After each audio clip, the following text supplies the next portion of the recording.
There's one thing in Undertale that almost everyone treats as just a normal part of the game: the battle interface, the fight, act, item and mercy buttons, the red soul, the box where we dodge attacks. At first glance, it just looks like a regular RPG mechanic.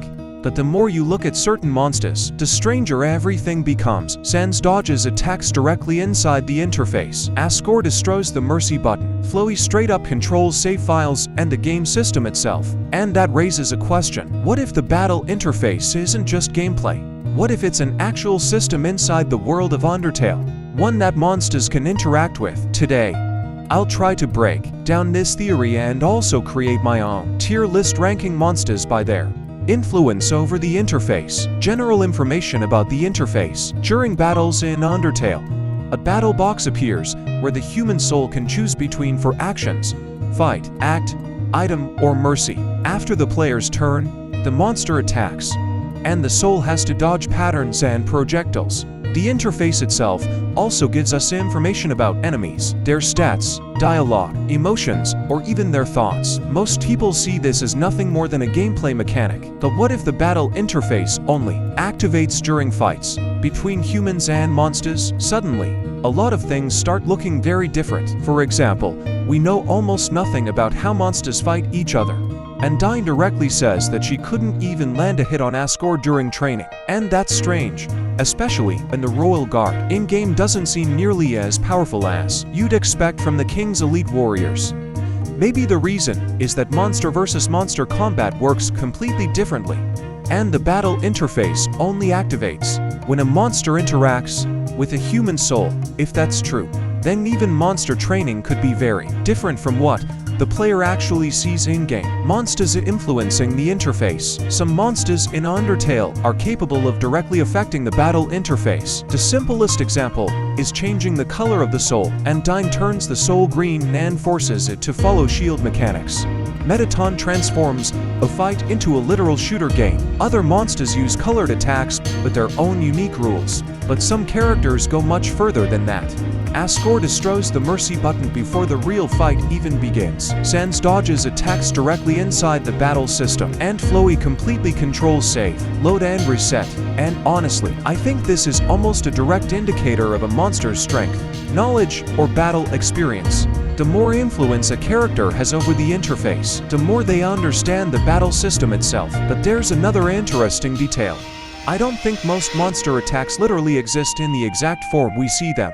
Maybe the battle interface works as some kind of translator between humans and monsters. In other words, the system interprets a monster's magic, emotions, or intentions as a threat, and converts them into attacks inside the interface. For example, Napstablook is constantly sad, and during battle, he literally attacks us with tears that can hurt the player.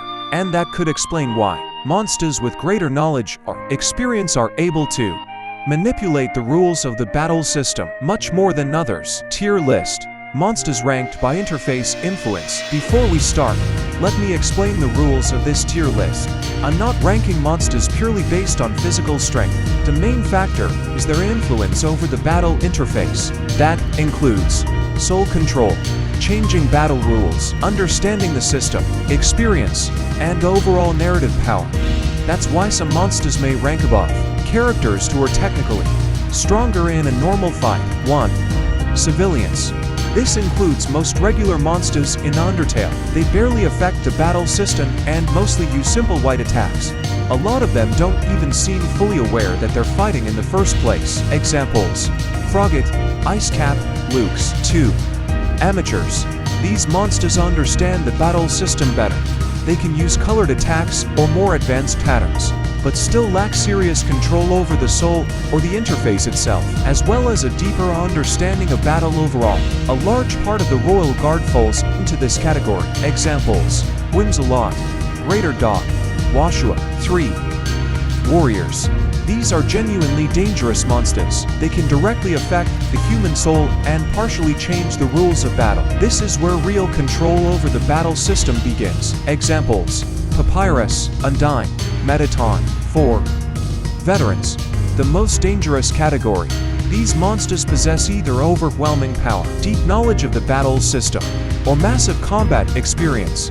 They don't just participate in battles, they influence the very rules those battles operate on. Asgore destroys the mercy button, Sans dodges attacks inside the interface itself, and Jerson is one of the oldest and most experienced warriors in Undertale's world. Examples: Asgore, Sans, Jerson, Ending.